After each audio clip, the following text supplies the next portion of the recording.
Hi, it's Dr. Maggie Perry with Tell Me What You're Proud Of.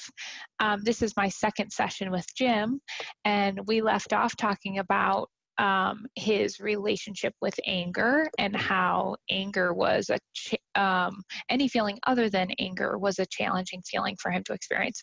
So, Jim, do you want to just jump off right from there where we left off and tell me more about that? Yeah, sure. I mean, I think it had a lot to do with my childhood, and just kind of how I grew up, where it was, it wasn't explicit. Nobody said like you can only feel anger, but it was kind of shaped by kind of conditioning, where I'd get in trouble, or my parents would act a certain way if I acted sad or scared, and whereas if I acted angry, the way they acted was a little more accepting of it, I think. So just overall, that kind of shaped my ability to even name and label some of those other emotions, especially fear and sadness, and probably several others. But just so that was important early on, and still is, to be If I able could to. yeah, sorry for interrupting, but if I could just slow you down there. So you mean even being able to label a name like you weren't able to label a name, Yeah, sadness and fear? yeah, that's right. Yeah, no. So I remember early therapy sessions years ago, where they'd ask the question, and how did that make you feel? And I remember that always being a really, really tough question, because it felt hard to even say out loud, or to even think of the idea that I might have been feeling sad at that point in time, or scared, or embarrassed, or something like that. How did you develop that language? Yeah, so I kind of refer to it sometimes as developing an emotional vocabulary or something like that. And I think it came from, I mean, I really it took quite a while. I think it started to be I started to be more open to the idea, or um, more exposed to feelings in therapy years ago again, where it was kind of like baby steps at first for me with therapy, and since I started seeing you, I was a good little ways along that journey, so it was a little easier to make that kind of progress. But yeah, overall, it took a really long time to even kind of take the first step in that direction.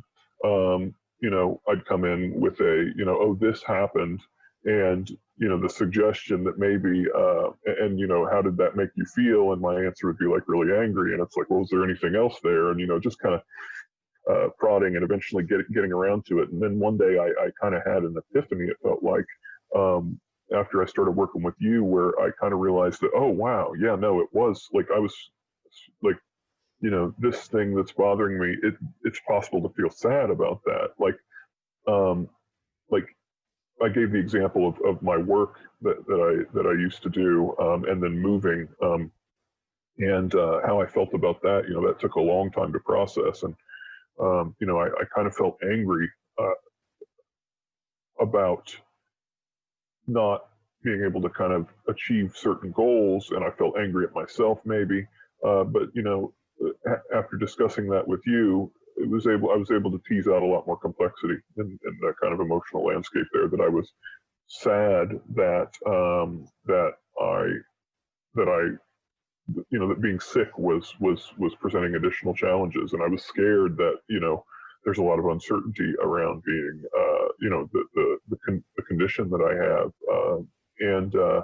and so being able to confront that, being able to kind of cope with the fact that I had this chronic illness now, um, with emotions other than anger, that was really fruitful. What was fruitful about it? Like, how did having a expanded emotional vocabulary reduce your suffering? Yeah. So, like I said before, I was kind of almost in denial a little bit about the condition and its impact on me. I think when I think about it, I was so scared that it was easy to avoid that emotion and avoid thinking about it entirely. Um, and this is kind of like uh, what was helpful about it was being able to get in touch with it at all. And by that I mean, I was so averse to the feeling of fear or sadness around the chronic illness that just trying it out, just getting close to it, and it was kind of like, see, it's not so bad, or that wasn't so bad, was it? The first time that I admitted, that yeah, it's scary, to have a chronic condition that you don't know which way it'll go. Like, that was really helpful because it was, learning basically slowly over time that, it's not the end of the world if I think about how scary it is, and that I can be in that emotion and actually kind of sit through the discomfort and feel it, and it's not actually as threatening as I believed it is, to admit to those emotions. That was all really helpful. It allowed me to process more of my feelings around my chronic condition, but just overall, it allows me to especially avoid anger because, like I said, a lot of times when I'm feeling those two emotions, especially, I feel like it got transformed into anger. So it was a lot easier once I got a little more comfortable saying I'm sad about this or I'm scared about this.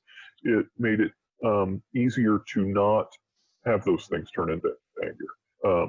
Especially like in my personal life with other people. Um, Knowing what those feelings feel like, knowing what sadness feels like, knowing what fear feels like, and things like that, it's a lot easier to recognize those things when they're there underlying, and not let it develop into this case building and large amount of anger. Great. And so now at this point, when you notice your mind building a case, what is that like for you?